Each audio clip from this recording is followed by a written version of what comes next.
Welcome back to Second and Short. It is Friday, May 16th, 2025. And this week, we got the NFL schedule for this coming season. I'm super excited to talk about that. In the MLB, we got some big news from the commissioner taking Pete Rose and Shoeless Joe Jackson, a number of other players, off of the lifetime ineligible list. We've got the Premier League's penultimate week this week, and so much more to talk about. The PGA Championship getting started today as I'm recording. It'll be Friday tomorrow when you guys are listening to this.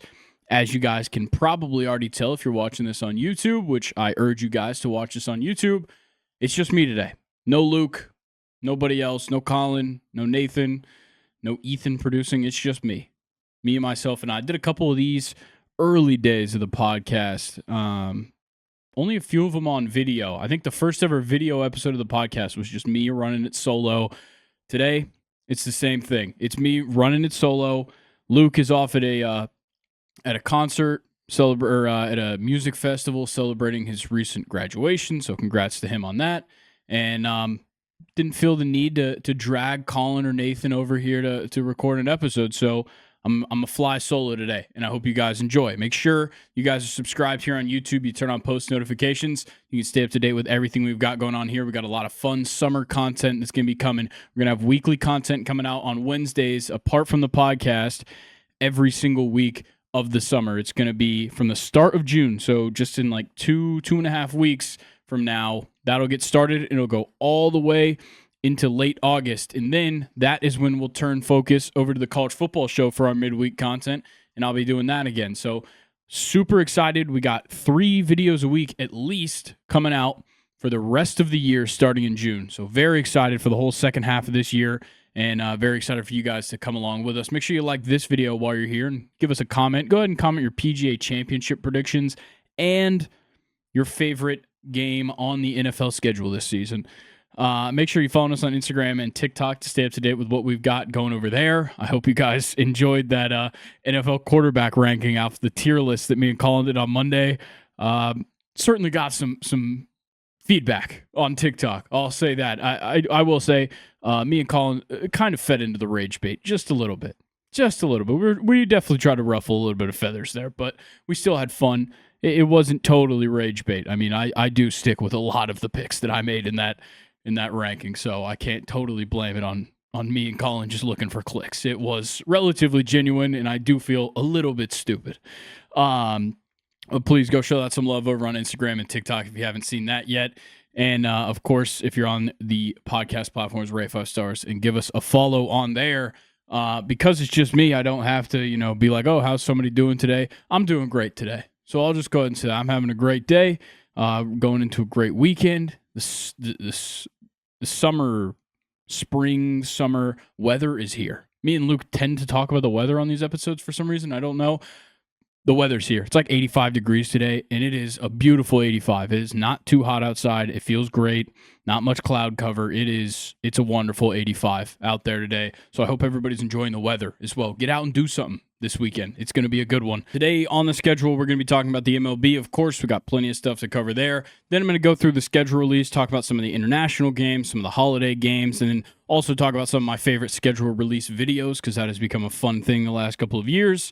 And then we'll follow it up talking about the Premier League, some important matches this weekend. Newcastle coming off a great win over Chelsea. Maybe that's why Luke's not here. Maybe he's not actually at a music festival. Maybe he's just skipping town because we whooped his ass last weekend. And then, of course, we'll round it out with questions time. It's not really questions time because I didn't ask Nathan to send me some questions.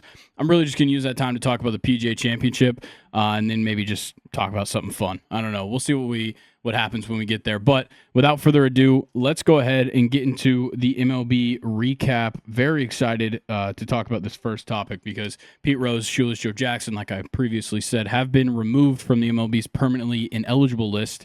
So technically, the two of them are eligible to be voted into the Hall of Fame. And they could potentially be voted in as soon as 2028 based on the rules that currently exist for players that I believe played more than 15 years ago, I think is how the rule works. The interesting thing, though, is that Pete Rose never been on the ballot before for the Hall of Fame, so I don't know how his cycle works. Shoeless Joe Jackson was on the ballot for his full run. Nobody voted him in, obviously. So we'll just have to see with that, but I'm going to be honest, neither of these guys are making the Hall of Fame. I mean, if you look at the guys who weren't on this list that didn't make the Hall of Fame, I mean, Barry Bonds is still not making it in, as it seems, in a number of other players. And Barry Bonds didn't even really get caught. He played his whole career. There was speculation. There's a lot of speculation. But he never got caught. So the fact that Pete Rose and Shoeless Joe Jackson, sure, you could argue that Shoeless Joe Jackson kind of got a weird argument for him with, people saying that he played well in that World Series that was rigged, but also it seemed like he threw the pennant, I think, in 1920. And then also people are trying to die on this hill that he was illiterate. I don't know. I don't like the stories that people try and pull for Shoeless Joe Jackson's case. I don't think he makes it. Maybe he does. Probably has a better chance than Pete Rose, because Pete Rose, outside of the betting, which is already a problem, it's back in like 2017, I think. He said, like, on record in court that he was in a relationship with a minor when he was in his 30s. I don't know the full situation, but it's one of the things that when you're looking at kind of the character clause when it comes to the MLB Hall of Fame, the Baseball Hall of Fame, it's things you wouldn't make it in for. It's all I'm saying. So I'm glad these guys kind of get their break from being on this list, because like Rob Manfred said, what's the use in, these guys being on the list if they are deceased? It is a lifetime ban. And they're no longer with us. So they're off the list now. And that goes for a number of other players. I think it's 15 other people also got pulled off of it, most of them being that Chicago White Sox team with Shoeless Joe Jackson. All right, we'll move on from that. And I do want to address that I totally on Monday's episode jinxed Kyle Schwarber's on-base streak. And I even said that I did by bringing it up. I believe it was at 45 games when we talked about it on Monday's episode. And it ended after 47 consecutive games, 41 games into the season. And then in the 42nd game, I believe, of the season, he loses the on-base streak, all because we talked about it here on the podcast. So sorry to Kyle Schwarber, but also fuck the Phillies. I don't know if you guys have been seeing how particularly good rookie catchers have been in the MLB this season. It's actually kind of unbelievable. So over the past 25 seasons, the average rookie catcher has a WRC plus of 81. And you think, okay, catcher, not necessarily a hot commodity offensive position. And rookies especially don't get a ton of at-bats most of the time. And they bat low in the order. They're not typically up there because they're hitters. This season, rookie catchers have a combined 113 WRC plus. So rookie catchers are hitting above league average, or I guess they're creating runs above league average, which is unbelievable. And you go down the list of these guys, particularly 6 of them that I pulled here: Agustin Ramirez for the Marlins and Liam Hicks for the Marlins, both rookies, both catchers, both killing it in Miami. You got Edgar Cuero for the White Sox, who's been pretty good since he came up. Everybody kind of questioned, okay, why'd the White Sox trade for Cuero? Then they traded for Kyle Teal. They both played the same position. Well, Edgar Cuero's up, and he is playing very well. You also have Yoel Pozo for the Cardinals. He's done a great job behind the plate there in St. Louis. Carlos Narvaez for the Red Sox has been unbelievably good behind the plate. Absolutely love watching him play. And, of course, my personal favorite, Drake Baldwin, the man. This guy isn't even really starting most of the time. Sean Murphy's still getting most of the starts. In the month of May, Drake Baldwin's only started 4 games. He's played in 9, but he's only started 4 games, and he is absolutely killing it. So he hit the game-tying 2-run home run off Mike Soroka the other day against the Nationals. And in the month of May, in those 4 games that he has started, in the 9 games he has played in, 2 home runs, 11 hits, 2 doubles, and he's batting .579 with a 1,000 slugging halfway through the month. Those numbers are truly unbelievable for a rookie catcher, a guy who is absolutely soaring up rookie of the year odds in the National League, because it is a mess for the odds in National League Rookie of the Year with Roki Sasaki I don't even know what his problem is right now. It's to the point where Dave Roberts is like, we got to make sure he's okay physically and mentally. I don't know what the deal is with Roki. Dylan Cruz half the time can't find a hit if it was punching him in the face. Yeah, the NL Rookie of the Year race has been crazy. I think Matt Shaw might have got sent back down by the Cubs. It has been a mess. So Drake Baldwin certainly soaring up, and I'm very happy to see him playing. I wish he could play every day, but also you don't really want to leave out a guy like Sean Murphy from the lineup, especially not behind the plate. But we also have like the best DH in baseball in Marcell Ozuna. So it's pretty tough to weigh it. And Brian Snitker is very well known for making bad decisions, especially as of recently with the lineup. So we'll see what that does. Drake Baldwin's batting second, by the way, today. So, yeah. I mean, we won, but whatever. In other Braves news, Ronald Acuna made a rehab appearance for the Braves Florida Complex League team, hit a bomb in his third at bat. Tonight, he's going to make an appearance for the Gwinnett Stripers. Seems like we might have Acuna back real soon. I don't know what the actual timetable is. He'll probably play a couple more games in Gwinnett after tonight's. Maybe he'll finish out the weekend. We'll see what they're liking. Maybe he plays, a little bit in the early week in Gwinnett, gets back with the team at the end of next week. I don't know, but Ronald Acuna will be coming back and making his season debut sometime soon. And the same goes for Spencer Strider, who's made, I think, 2 rehab starts now, coming back from, I believe, the re-injured hip this time. I don't necessarily remember what the injury was. I think it was his hip. But he's going to be coming back soon, too. So the Braves getting these 2 guys back on the field around the same time. But also, we just got back to 500 with the win today, get back to 500 again. But second fastest team to get back to 500 after starting 0-7 all time. I think the first one, maybe like the 60s Red Sox. I don't remember exactly what team it was. I know there was an Astros team somewhere in there, I think in the 80s, that made a good push. But the Braves, the second fastest team to get back to 500 after starting 0-7. And I'm happy to see it. I mean, they are playing better. I'm not going to say they're crushing it because there's a lot of one-run games. It's a lot of getting walked off by the Nationals. Like, those kinds of moments keep happening, and it's like, all right, what are we doing? Like the Pirates. We lost to them twice. A lot of problems for the Braves, but things do look a little bit better as time goes on. Since Luke isn't here, I'll do some Yankees coverage for him, and obviously that starts with Aaron Judge because, as we've said probably every week, you almost can't talk about the MLB right now without just glazing Aaron Judge. He just hit 4 F-WAR on the season yesterday by hitting his league-leading 15th home run. Takes his batting average back up to 412. I think last week it had dropped down to 400. Brings it back up to 412. The OPS plus is at 252. The second best OPS plus in the entire MLB is Freddie Freeman. I believe he's at 212. It's a massive, massive lead for Aaron Judge in the OPS plus category. Other Yankee news, the main thing I had is the Oswaldo Cabrera injury, which was gruesome to watch. It didn't necessarily look that bad until you really look closely. So he had tried to avoid a tag at home and successfully avoided the tag and scored, but he got too far, I think he got a little too far past home plate and tried to stop himself and reach back to home and ends up kind of sliding over his own foot and turning his ankle. And I would assume it's a broken ankle. I didn't look for what the actual injury ended up being. I would assume it's a broken ankle.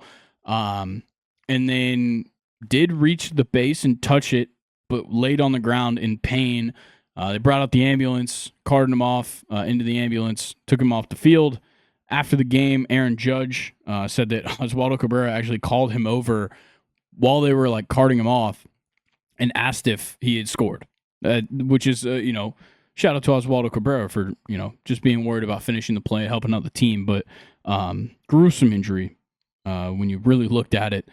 And the fact that the camera just stayed there looking at it for, it seemed like a minute was crazy. But yeah, hopefully Oswaldo Cabrera comes back quickly because that one sure was disgusting. Speaking of the AL East and disgusting, The Orioles are gross. They are awful. And that has been well documented on this podcast. Don't think this is the first time we've mentioned the struggles of the Orioles, but this is the first time we're mentioning Ramon Laureano this season, probably, if I had to guess. But he's always been a little bit of a hothead. We know about the fights and whatnot and the staring down base coaches and whatever. He kind of lost it the other day on a real close call. It was definitely a strike, but it was, it was close. I get it. It was definitely a strike, though. And he did something which was pretty sick, where he tossed his bat up and then, like, volleyball spiked it into the ground, and then takes his helmet off and slams it so hard on the ground, and it bounced so far away. And then, of course, the umpire looks at him, says something, and then Ramon Laureano, like, as soon as he turns around to look at the umpire, he's tossed, and then he just, gives the ump an earful for it, and then goes on his way. It looked hilarious. I mean, the two different moves he pulled out were legendary. The way that he slammed down that bat was pretty sick, but the helmet, I wish I could get like the StatCast metrics on how far that helmet bounced, because it was unbelievable. We had another good ejection video as well, where Diamondbacks manager Torey Lovullo got tossed, came out, he was arguing a call, got a little crazy. He had like 3 umpires next to him during this argument, gets tossed, and then proceeds to point at each individual member of the 3 umpires, each one of them on the umpiring crew, and then looks at them and tosses them out. It was hilarious. Torey Lovullo is very funny when he gets out there and just loses it, because it's happened. I think this is maybe his 2nd ejection of the season already. But yeah, he's a good one when it comes to fighting with the umpires. Tuesday night. What a night. 5 walk-offs on Tuesday, which is surprisingly not a record. It's actually tied for, I think, the 5th most. There's actually been 5th most in a day. There's been 3 times where we've had 6 walk-offs. And one time, back in 2004, there was 7 walk-offs in one day, and actually 2 of them were, I believe, by the Pirates over the Cubs in a doubleheader, which is unbelievable. But the walk-offs from this week, you had Justin Turner hitting in Nico Horner for the Cubs to get that win over the Marlins. J.P. Crawford hit a walk-off single against the Yankees to break the Mariners' 4-game losing streak. Fernando Tatis hit a nuke, 430 for the 2-run home run. Gives the Pirates a comeback win over the Angels. You had Isaac Paredes hit the Astros' 2nd solo shot of the night for a walk-off 2-1 victory over the Royals, which was crazy. You had a Jeremy Pena solo shot earlier in the game, and then Paredes walks it off with one of his own. And then the show-stealing Javi Baez. He's been absolutely unbelievable. I think we talked about it last week, but Javi Baez has totally turned things around since the start of this season and hit his 2nd go-ahead 3-run home run of the game, but this one was the walk-off to beat the Red Sox. Unbelievable. First one he hit made it 6-4. This one wins the game. Unbelievable stuff from Javi Baez for the Tigers. And the Tigers have been one of the best teams in baseball. It's been truly unbelievable to watch. But 5 walk-offs in one night. I mean, we're getting spoiled right now between that and outstanding pitching performances and rookies in particular. I mean, I was just talking about Drake Baldwin and the rookie catchers. How about Giants rookie Christian Koss hitting his first career home run? It's a grand slam against the Diamondbacks, which gives them a 4-3 lead. They were down 3-0. Koss comes up, hits the grand slam, gives the Giants the lead. He's been a good rookie as well for the Giants. I think he's playing first and second base, but absolutely killing it. And first career home run's a grand slam. I mean, you really can't ask for more than that. Another guy that hit his first career home run, that would be Kurtz, Nick. I will not say it the other way around, but he hit his first career home run in a dominant athletics performance over the Dodgers. We also got a home run from Miguel Andujar, who has been sneakily super good this season. He's hitting well over 300 right now. He's been unbelievable. Got one from J.J. Bleday, who's been doing his thing as well for the Athletics, and the Athletics have just been doing their thing in general.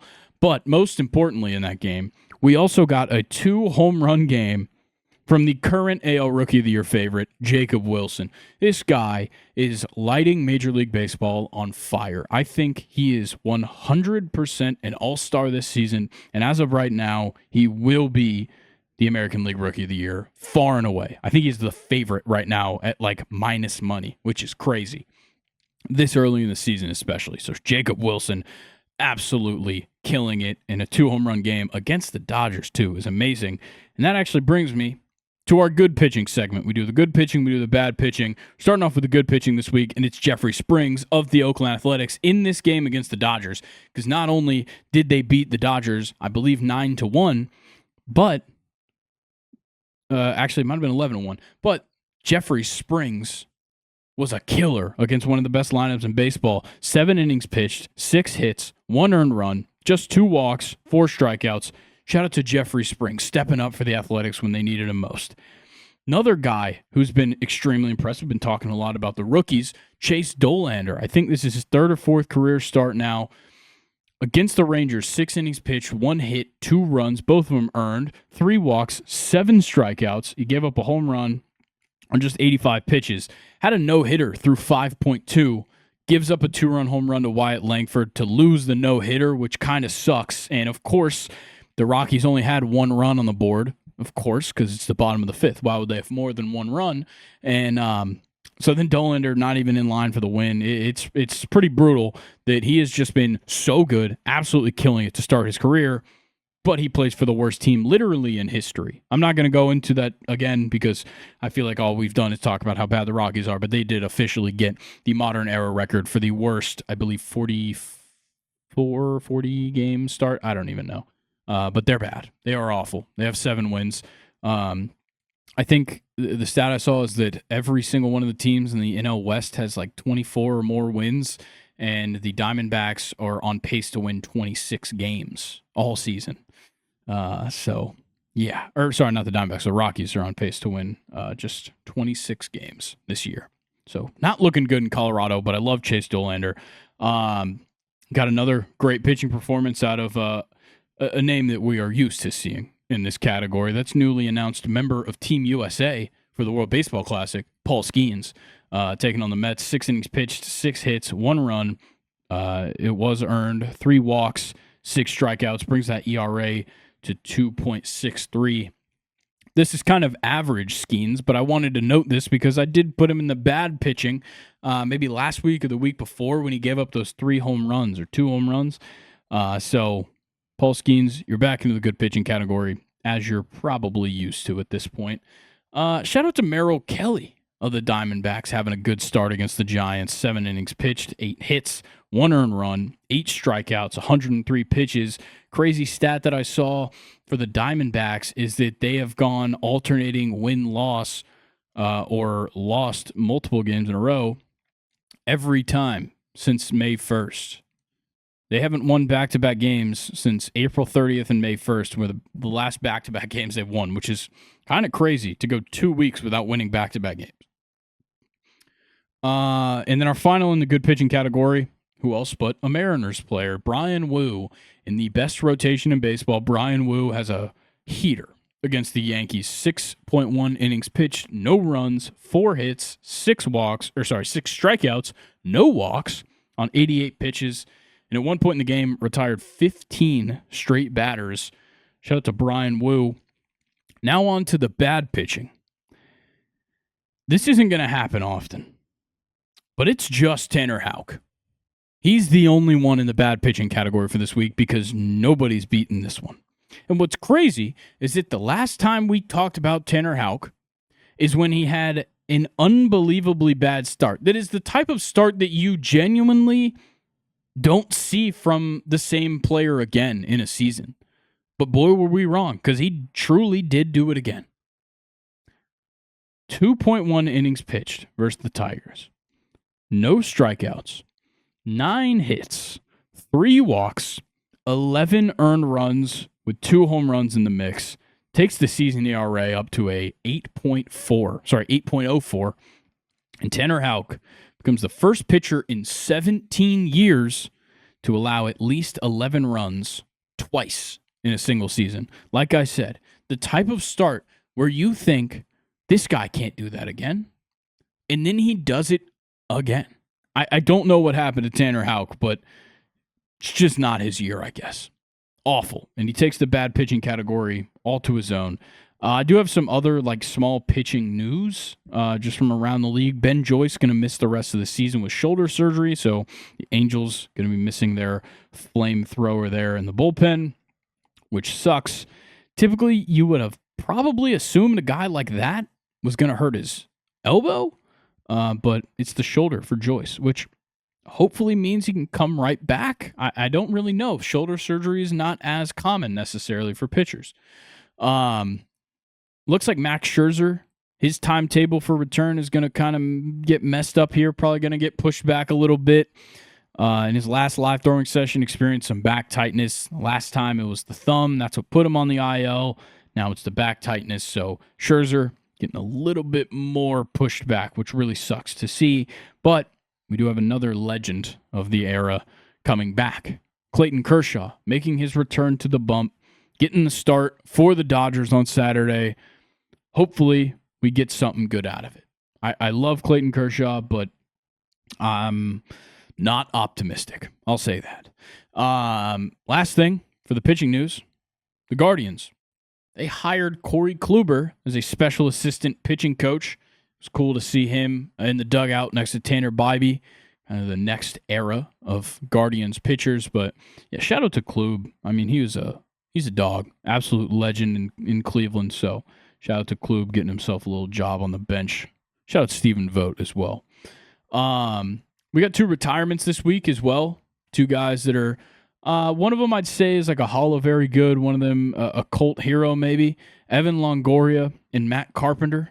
Obviously Longoria being the Hall of Very Good. I don't think he'll be a Hall of Famer. Doesn't necessarily have the counting stats to get there. Didn't get to 2,000 hits, but what a player. I mean, in Tampa, he was unbelievable. Played 16 seasons in the majors, 3 All-Star games, 3 Gold Gloves, a Silver Slugger, 2008 AL Rookie of the Year. He's going to sign a one-day contract and retire as a Ray. So shout out to Evan Longoria. I mean, that guy just perennially overlooked kind of guy at third base too, because it's just a loaded position, but guy's a dog. And then Carpenter, 3-time All-Star, 1-time Silver Slugger. I think he finished 4th in MVP voting in one of the first years of his career. So shout out to Matt Carpenter as well on a career. He was a Brave for about, I don't know, a week, maybe, this past offseason. I want to talk a little bit about the schedule this weekend because the MLB is considering this rivalry weekend. Friday, Saturday, Sunday is rivalry weekend. And it's all geographical rivalries, for the most part, at least. That's what the focus was on. So you've got Chicago, White Sox, Cubs. You got Cleveland versus Cincinnati, Guardians, Reds. You got the Battle of Pennsylvania, Pirates, Phillies. Mets, Yankees, obviously a big one, the Subway Series. You got Nationals, Orioles right next to one another. Great. Love it. Rays, Marlins. Got it. Yep. The Battle of Missouri, St. Louis Cardinals and Kansas City Royals. Texas, Houston versus the Rangers, the Astros. Astros, Rangers taking on one another. Twins, Brewers. They're pretty close, kind of.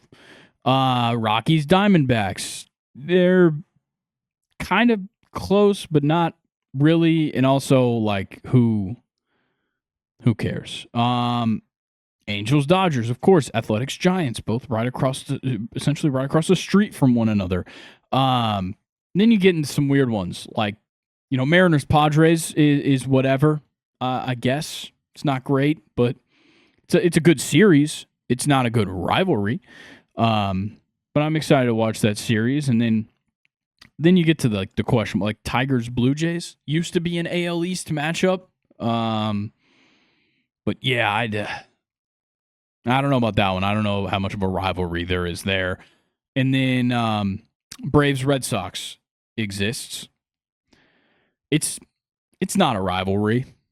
I'll say it. I mean, obviously I'm a Braves fan, but I don't know. I don't have any animosity towards the Red Sox. I will say this: Friday, Chris Sale versus Garrett Crochet is awesome. And also, of course, Boston and Atlanta, both original 16, I think it's the original 16 teams in the league. Maybe it's the original 12. They are two of them. Obviously, the Braves started off in Boston, so there's a history there, but I don't know. It's not a rivalry. I got nothing. I got nothing to get mad at the Red Sox for. But I would like us to win some games on the road, considering we're 7-15. So hopefully this weekend we can achieve that.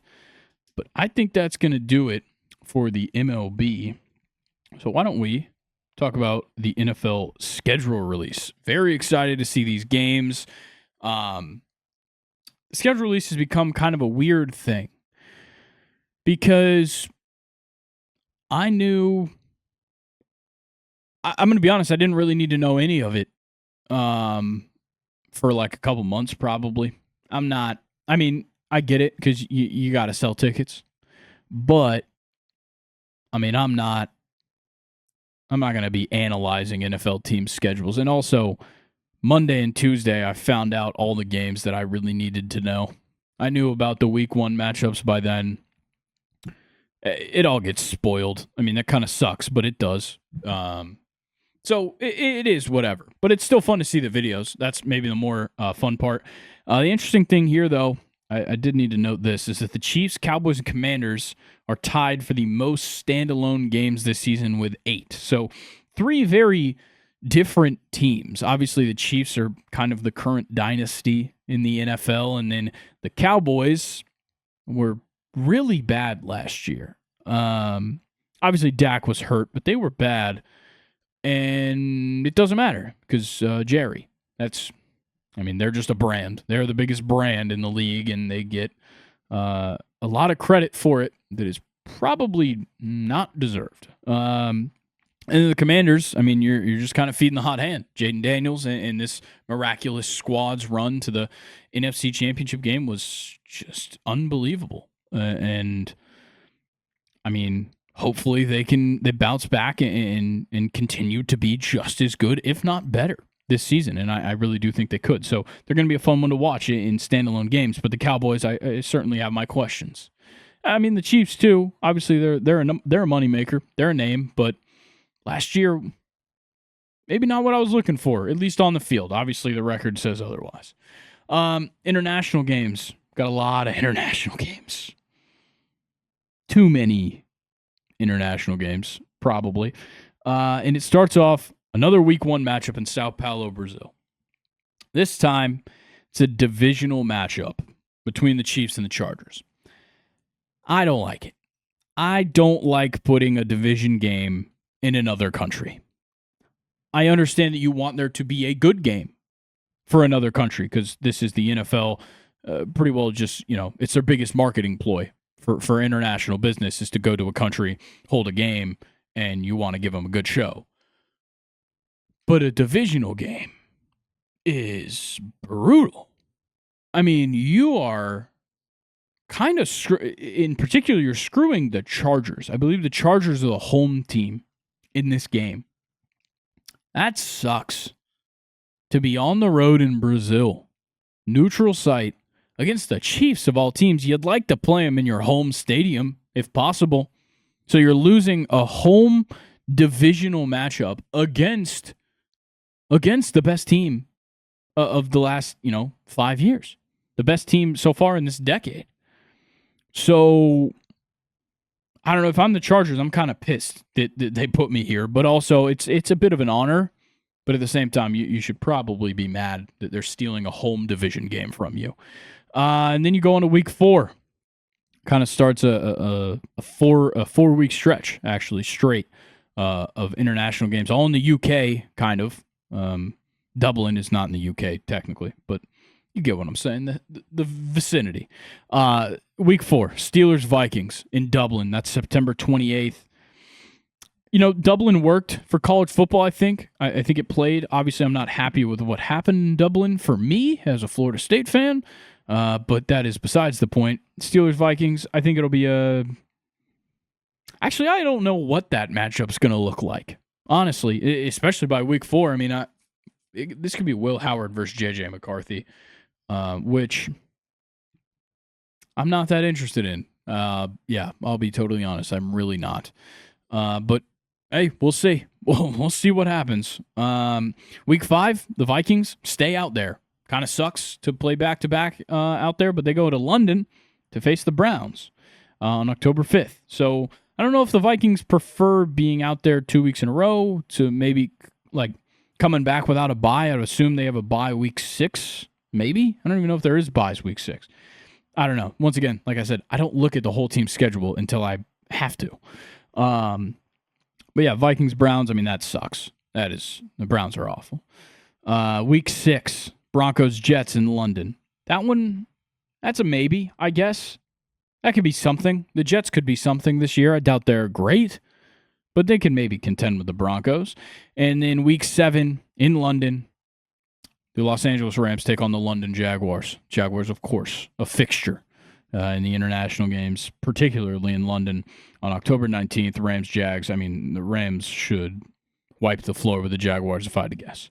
And then you get to week 10, the Falcons. I believe we are like the official team of Germany, the Falcons, taking on the Colts in Berlin. Hopefully that's a win for us. I mean, I don't want to start getting into reading schedules. We're not at that point yet. We got to get much deeper into the offseason to start just reading schedules and saying records, especially for the Falcons, because it's going to get dicey. It is. Considering Colin the other day, when the schedule released, said to me and Mike, I see 5 wins on the schedule. It's going to be something that I think me and Colin have to sit down and talk about. And then the final international game of the season, week 11, Dolphins Commanders in Madrid, November 16th. Excited to see a game in Madrid. I would assume that is at the Santiago Bernabeu. I don't know. It might not be, but I would assume it is. And Dolphins Commanders is maybe a good matchup. I don't know. My outlook on the Dolphins is a little weird, but I'm high on the Commanders, and I'm high on Jaden Daniels, so that's at least exciting. Let's just hope that Tua is functioning by week 11. On to holidays. Thanksgiving. We got a strong lineup. I will say a strong lineup on Thanksgiving. 1 p.m. Packers-Lions. Unbelievable. Unbelievable game to start it off. Such a great time as well. The 1 p.m. time slot is perfect for this Packers-Lions game, especially on Thanksgiving. I need a good game to get the day started, and then it's just about like, okay, can I keep the parlay alive for the rest of the day? 4:30 Chiefs-Cowboys. Immaculate scheduling right there. That's it. Those are the two teams that should draw people in, and it's the mid-afternoon game. Chiefs-Cowboys. Everybody's glued to the screen. You maybe already had a plate. Maybe you're going to have a plate at halftime. But Chiefs-Cowboys is going to be the attention grabber. Maybe not the best game, probably the worst game, actually, of this lineup. But we'll have to see. And then 8:20, when you're stuffed with turkey, Bengals-Ravens to finish off the night. I mean, that one, you're going to get some points. I know this is a long way away. I mean, it is literally May 15th. You're going to get some points at 8:20 on Thanksgiving with Bengals-Ravens. And then on Black Friday, exclusively on Amazon, 3 p.m., Bears-Eagles. That one could be something. Probably not great, but it could be something. The Bears might be something by Black Friday. We'll see. Christmas Day. Because it's a Thursday, I think they're a little more willing to fill out the schedule there. So we've got a triple header. Back-to-back on Netflix, and then it goes over to Prime Video. On Netflix, 1 p.m., Dallas Cowboys, Washington Commanders. Division game, Christmas Day. Love it.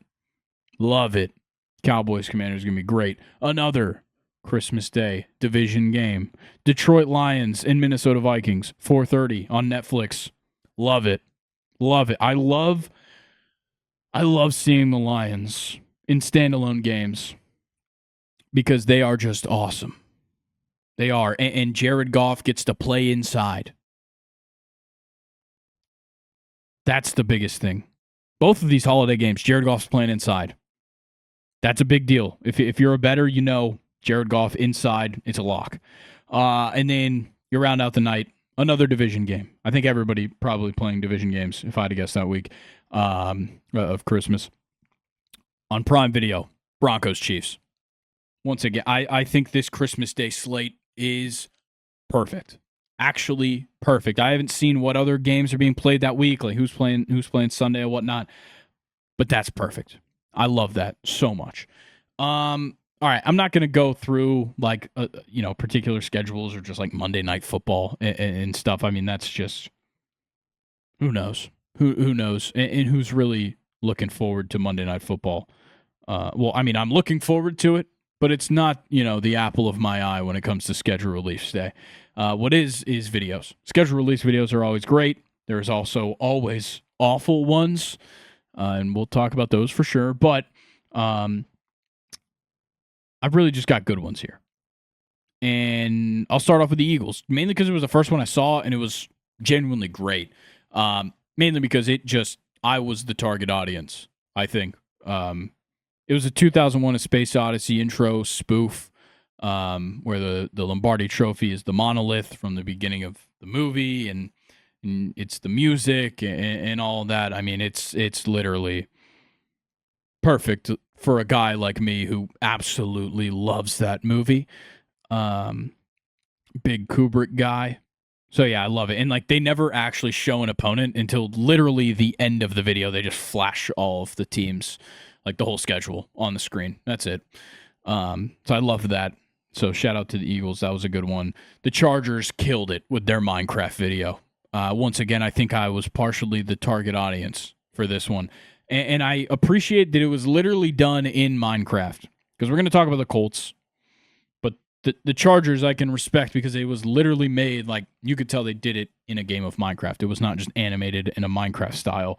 A couple of the highlights from the Chargers one, the Giants game, when they showed that one, you have the ghost of Saquon Barkley flying through the wall in an Eagles jersey. Love that. The Colts had a race, and it was Richardson, Jones, and Jason Bean, mainly because I would assume they made this before Riley Leonard got drafted. But they're all racing, and then Richardson drops out of the race before it's over. Funny. The Vikings had Kevin O'Connell walking in on Sam Darnold making something, and then he switches into a Seahawks uniform and walks out. That was good. The Steelers one was funny. Two Steelers fans go into separate mine carts. One is like rebuild. I think one is like contender. And both mine carts end up just going to the same place, and it says like mine ends 9-8. Obviously, they go 9-8 every year. And then the Cowboys one was also great. In that one, it was like AT&T Stadium, and they just made it. They made the glare so bad. Like the sun was so bright on the field, which was such a great touch. And it was Micah Parsons and DeMarcus Lawrence arguing, which is what happened on Twitter this offseason. And then, like, right before it cuts away, you just see, like, George Pickens join the server, which is great. So I love the Chargers one. Great stuff. Good attention to detail. And also just, like, fun. It was fun to do it actually in Minecraft. The Colts did Minecraft as well, which kind of sucks. I mean, that's something where, like, everybody should go around the league and be like, all right, these are our ideas. Let's not copy each other, but whatever. So the Colts did Minecraft as well. And to me, it wasn't as good because it was just animated in like a Minecraft style, not my cup of tea. And it was funny. It was very funny. Maybe a little too funny because they deleted it. Just a few minutes after posting it, they deleted it. And I think the primary reason and what they apologized publicly for was the one where Tyreek Hill is a dolphin in the water, and he gets arrested by the Coast Guard. Yeah, I mean, we obviously know of Tyreek's history of, I don't know, offenses, but also him getting pulled over like on the way to that game last season as well. It just, I think Tyreek Hill like publicly said that he was not offended by it and took it as a joke, but probably something where like if you work for the Colts and some guy that's working for you brings that to you, you go, maybe we shouldn't do that. But you know what? It's the Colts, and they make a lot of mistakes, if you Couldn't tell. The Bills had a good one. So Josh Allen is like shooting hoops at the practice facility, gets a call from the GM. He asks Josh for any recommendations. Josh says, I don't know, just use AI. And then Brandon Beane calls Allen Iverson, and then Allen Iverson just shows the schedule on a piece of paper and just refuses to say go Bills was the other part of it.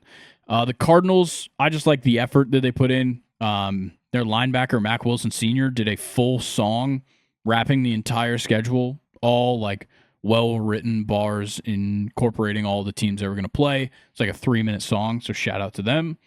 Falcons, obviously loved it. ATL Kart, it was Mario Kart. It was littered with Atlanta references and whatnot. You had like the little like poster on the side wall that says like I freaked out, or like I was freaking at, or like I freaked at Freaknik, like all this stuff. It was like Atlanta references, so obviously love it. It's maybe a little biased there. The Ravens, I gotta give them some love. That Severance thing was awesome. Very in-depth, so much attention to detail. I only watched like a couple episodes of Severance. It just wasn't my cup of tea necessarily, but I can appreciate how great that Ravens video was because it was awesome. The Panthers, this one was a little bit funny. They call a team meeting, and then Xavier Leggett is like, I got to tell you guys a secret, that my voice isn't real. It's actually British, and then it's just like a British guy voicing him over. And then JC Horn is like, I got to tell you guys a secret. I was a volunteer cop this summer, or this offseason. I gave out seatbelt violations and just keep saying seatbelt to people. Whatever. It was fine. It wasn't great. The Cowboys was unique for sure. I think it was pulled off really well. They had a live stream the day of the schedule release on like the Cowboys accounts and on Micah Parsons' accounts. And like Micah was there, CeeDee Lamb, a couple other players. And throughout this entire stream, they were just constantly showing off hints in the video in order. And it was all the teams that they were going to be playing, which was pretty cool. 49ers did a cool one, like Oregon Trail spoof kind of thing. That one was good.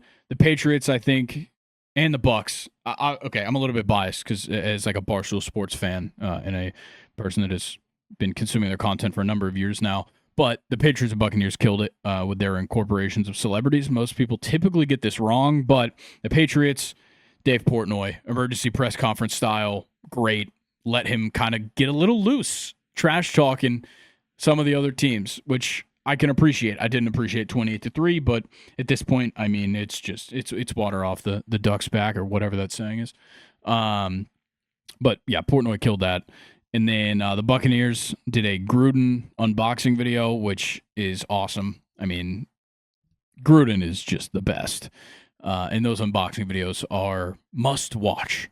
They are must watch. So shout out to the Buccaneers. I think that was a good one too. Plenty of boring ones. I think like the Packers was boring. The Raiders was boring. They had a good dig at the Chargers in theirs, but wasn't all that impressed by a lot of them. I'll say that. I think that's all I've got for the NFL schedule release. So I guess it's about time we move on, and we'll get over to the Premier League. We got the penultimate weekend, 2 more match weeks in the Premier League. It's obviously technically settled because Liverpool has already won, but the Champions League and the European spot, I mean, this race has been unbelievable to the end of the season for this. And I'll be honest, it really comes down to a couple of matches, and I've gotten them here. So I'm not going to go through the full schedule this week like I would typically with Luke, but I just have a couple bullet points here. So first of all, Newcastle. What a weekend for Newcastle. Last week, got that much-needed victory over Chelsea, and Arsenal draws with Liverpool, leaving us 2 points behind Arsenal for second place. So Arsenal, I believe it's...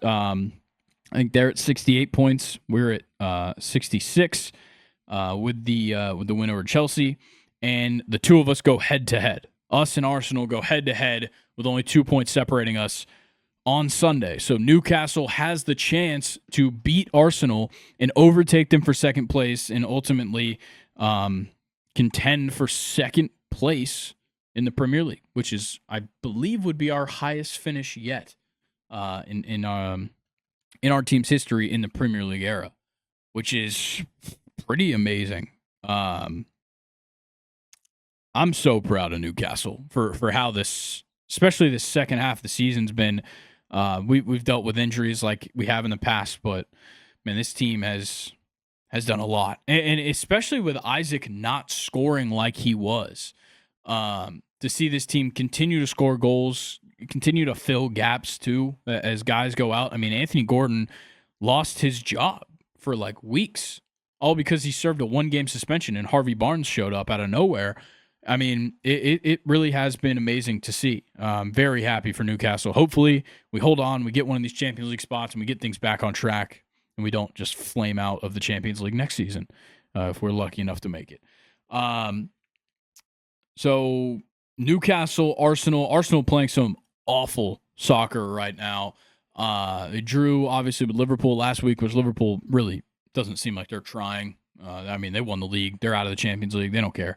But it doesn't really seem like they're trying. So we'll see what we get from that for them. And, yeah, Arsenal and Newcastle going head-to-head. I mean, I can't pick against Newcastle. Obviously, I'm not going to do that. But something scares me. I know Arsenal's not playing well. I know that they got dominated by PSG in both legs of the Champions League, and they suffered a tough loss the week before last. But, man, it's scary. I'm going to take Newcastle 2-1. I mean, we're going to feed the hot hand, of course. I'm obviously not going to pick against Newcastle here. We're going to get that win. We're going to get to second place, and we're going to finish second place in the league, which is such a huge bounce-back year. I mean, you finish, I think, third or fourth 2 years ago. I think it was fourth. Make the Champions League. Start off Champions League hot. Tonali gets suspended. You flame out. You don't make the knockout stage. You come in like 11th or so last year, which was awful. And now we bounce back, hopefully finish second, get back in the Champions League. That's what we're looking for with this new ownership as well. So, yeah, Newcastle wins it 2-1. That's my prediction. Aston Villa as well. Big moves for them in the table. They overtake Nottingham Forest for that Europa League spot. So there's no more Conference League spot because the Champions League spots, there's 5 of them now for the Prem this season. So Aston Villa have knocked Nottingham Forest out of Europe. Nottingham Forest has been as high as, I believe, second place this season. And they have now dropped down to 7th place. Behind Aston Villa. Villa's going to face Tottenham, a side with just 4 wins since the turn of the new year. Nottingham Forest going to face West Ham, who literally last week got their 4th win of the new year. Both of these teams have been so awful. Villa and Nottingham Forest both need these points desperately. It is a 1-point gap between them. Neither of them can really afford to drop any points here. I think both of them probably get the win. I'll be honest. I think both of them get the win here. I'll say Aston Villa beats Tottenham 2-0. Nottingham Forest beats West Ham 1-0. But, man, it is tough. Now, Chelsea, they're also in dire need of some points here. After that loss to Newcastle, they find themselves even on points with Aston Villa and just 1 point ahead of Forest. So with Villa and Forest both playing weak opponents, Chelsea needs a win. Luckily, they also take on a weak opponent. These 3 teams are in line in the table, and they play the 3 teams right above the relegation zone. They play 17th, 16th, and 15th in the table because Chelsea's taking on Manchester United, yet another wildly underperforming squad. Nothing's really changed. Honestly, they've probably gotten worse since the managerial change to Amorim, and we're just going to have to see what happens to them in the future. But this week, Chelsea's going to put the works on them. If I had to guess, Chelsea's going to put the works on them and get the victory. But goal differential also a big deal between them and Aston Villa. Let's see, the goal differential right now. Actually, no. So Chelsea's got 12 goal differential. So Chelsea does have the advantage there. So they just need a win, just a flat-out win just to avoid Villa passing them. But if Chelsea loses or draws and Nottingham Forest and Villa get a win, Chelsea will drop out of Europe, which is unreal. Absolutely unreal. If that happens to them. So be on the lookout for that. I mean, Chelsea needs a win. They're coming off the loss to Newcastle, which is a significantly better squad than United can trot out. But Chelsea needs the win. I'm going to give them the win. I'll say that they win 2-1. But yeah, it has really been interesting, to say the least, for these races, for these European spots here. Really just 2 through 7 is just a cluster right now in the Premier League. And it has been exciting to keep up with. Let's see. I mean, none of the other fixtures really matter this week. I mean, Villa, Spurs, and Chelsea, Man United are both on Friday. So today, as you're listening to this, those two go down, which is going to be fun. Everton and Southampton, West Ham, Nottingham Forest is on Sunday. No games on Saturday. But Sunday, Everton, Southampton, West Ham, Nottingham Forest, Brentford, Fulham, Leicester, Ipswich, and Arsenal, Newcastle. And then Monday, you have Brighton and Liverpool. Tuesday, Crystal Palace, Wolves, Man City, Bournemouth. And then next Sunday, it all goes down. Everybody starts at 11 o'clock. Very excited. Hopefully there will still be some fun things on the line. Nottingham Forest and Chelsea going head-to-head. That could be a big finish. I will say that. That could be a big finish in the table there between those two. So definitely looking forward to the conclusion of the Premier League season. It's going to be a blast. A couple weeks from now, we got the Champions League final. Things are kind of coming to a close, but an exciting one in the soccer world.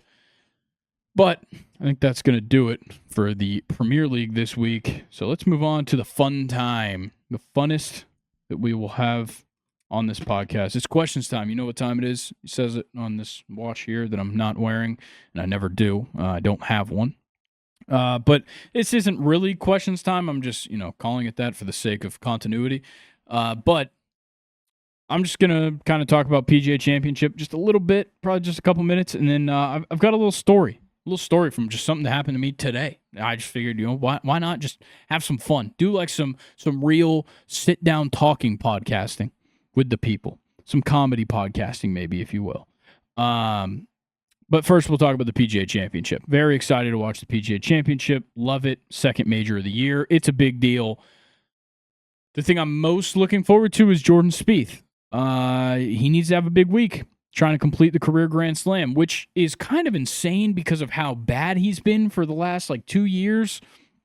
To say that this guy is in contention for a career Grand Slam, it's crazy. But then it kind of forces you to go back and look at how good his prime really was. I mean, Jordan Spieth was unreal, absolutely unreal for a couple years. And sure, he's had a bit of a fall from grace, but he has been playing some pretty good golf this year. So just look for Jordan Spieth this week. That's all I'm saying. I don't know if he's going to win, but look for him to play well.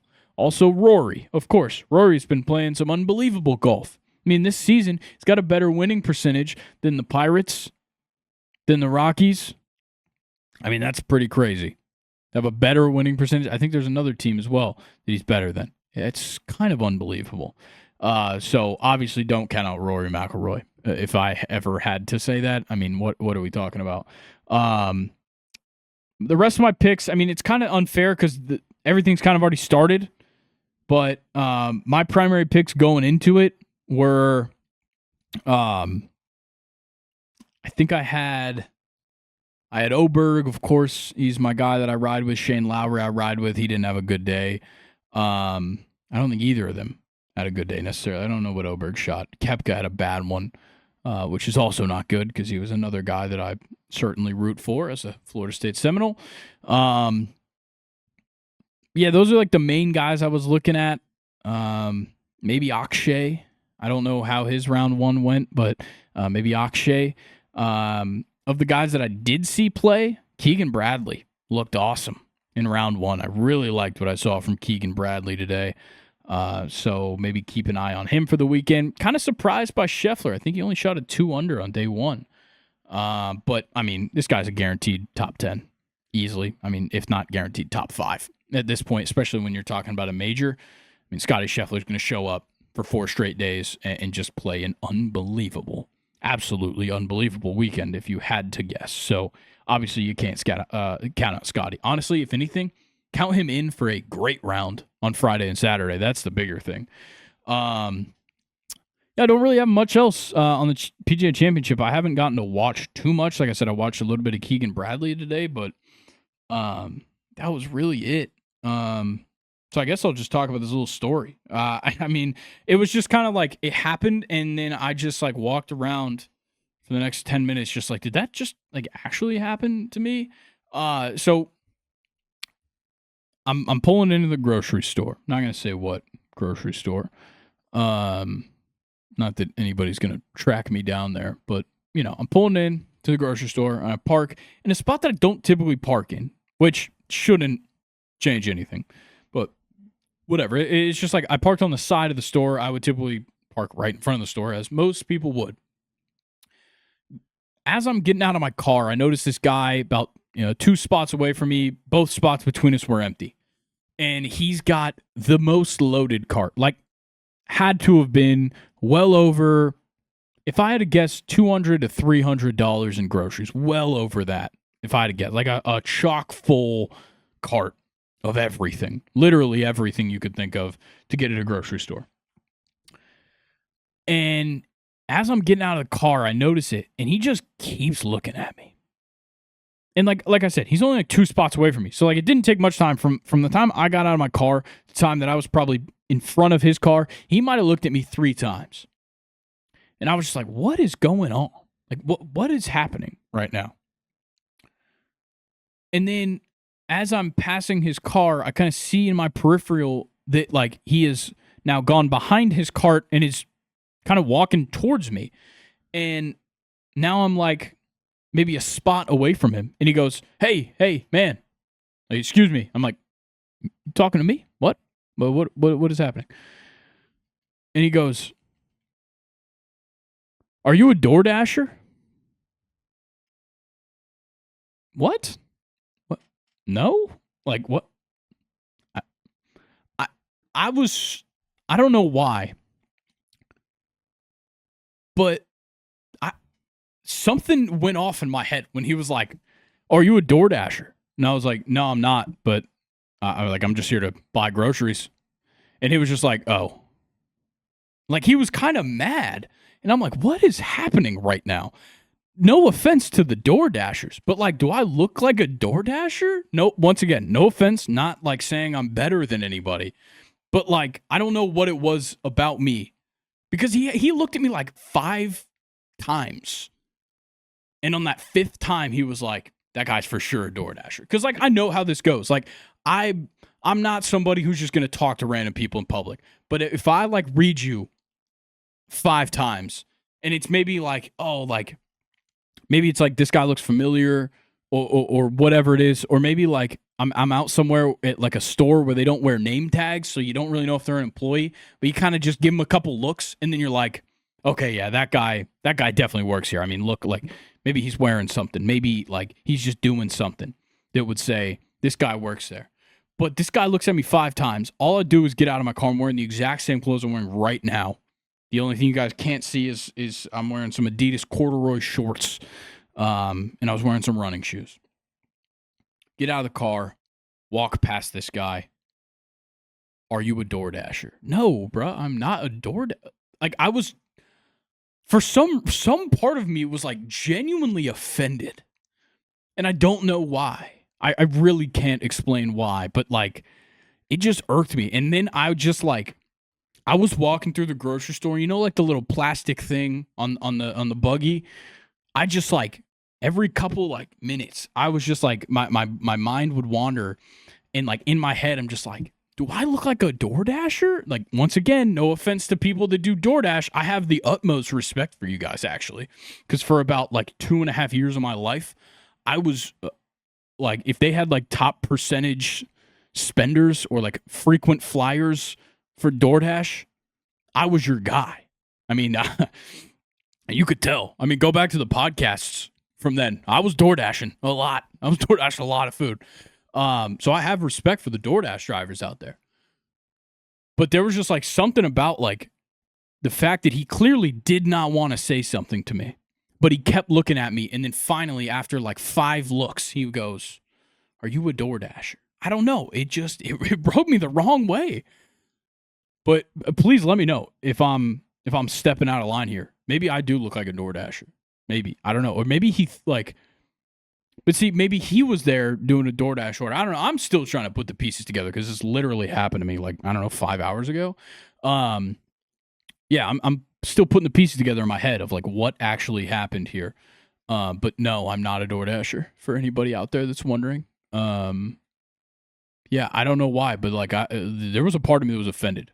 I think I was talking about the buggy thing. I don't know if I fully said it, but like each moment my mind would just wander and I would just be gripping that little plastic thing on the buggy and I would just like, oh, I'd like tense up on it and be like, I'm not a DoorDasher, man. So I guess I'm gonna have to find out ways to not dress like a DoorDasher. I don't know, man. I gotta reevaluate some things, maybe. I don't know. Maybe I'm just gonna start DoorDashing. I'm losing it. I think an hour of talking to myself, I'm losing it officially. So moral of the story is no, I'm not a DoorDasher. No, I don't hate DoorDashers, but I don't know what made him look at me 5 times and go, that guy's a DoorDasher. I'm confident enough to say it. And then I wasn't. And then he was kind of mad. Like I was like, oh no, I'm here to get my groceries. And he just goes, oh. I'm like, okay. Like, is a 22-year-old man not allowed to buy groceries? Like, what are we talking about? I get it's like midday. Maybe a lot of 22-year-olds aren't buying groceries on a Thursday at noon. But like, let a man live. I don't know. I just want to buy my groceries in peace, man. But look, I respect the hustle. If he was door dashing, if anybody else door dashes, shout out to you. You're doing a public service. I'll say that. It's just something I couldn't do. I don't know. Not my industry personally, but respect to the DoorDash drivers out there. I truly don't mean anything by this. But I'm not a DoorDasher, but respect to you guys. Okay, yeah, I think I'm slowly losing my mind now, sitting here with these bright lights in my face now, well over an hour, I think. Yeah, hour 7 into this. So thank you guys for sitting through this this odd episode. I mean, I talking for an hour straight. I mean, you're going to lose your mind, especially because I'm talking to this camera as if it was actually somebody that's here, and it's not. But I appreciate anybody that sat along and joined me here because this was a blast. I mean, it's fun. It is fun to sit here and talk to the camera. Hope you guys enjoyed that story. I don't even know how much of a story it really was. I think it was just me just conveying my transgressions with being accused of being a DoorDash driver. I don't know. But maybe it's an insecurity thing. But guys, make sure you subscribe here on YouTube and you turn on those post notifications for, I guess, more of me being mad about things like this. I don't know. Maybe I'm just going to start doing a, you know what really grinds my gears segment of questions time. Who knows? But make sure you subscribe and you turn on post notifications so you can stay up to date with YouTube.